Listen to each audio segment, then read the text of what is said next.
Hi, and welcome to Always Eclectic Stacy. This is 5-minute chemistry where you learn chemistry concepts and see examples in 5 minutes or less.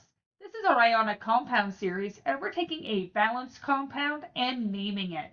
This is NH₄NO₄. Ready, set, let's go!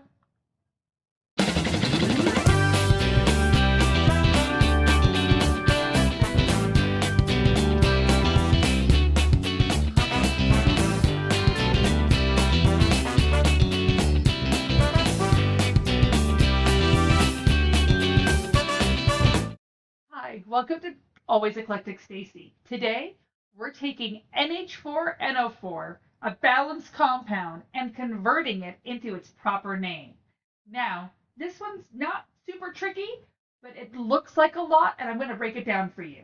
So, this is an ionic compound because it has two polyatomics. And this is really important for you to know your polyatomics. So go ahead and check out my video on the different polyatomic ions and anions if you're a little confused. So for this one, you just have to identify both your positive and your negative polyatomic. So NH₄ is your positive polyatomic. It's one of the few positive polyatomics that you might see if you're doing high school chemistry.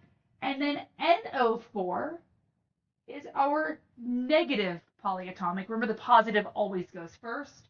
There's no transition metals, so you can just name them what they are. A big trick that my high school students like to do is they want to name this nitrogen tetrahydride and then nitrogen tetraoxide. But these have very specific names according to the polyatomic anions because they are polyatomic. So NH₄ is actually ammonium.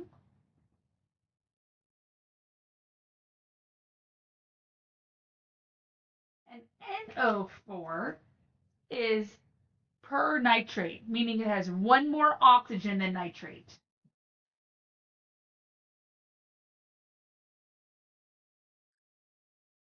So NH₄NO₄, the balanced name is ammonium pernitrate. Thank you so much for watching Always Eclectic Stacy with our 5-minute chemistry series. If you had enjoyed this video, please do not forget to like and subscribe and check out some of my other content. Have a great day.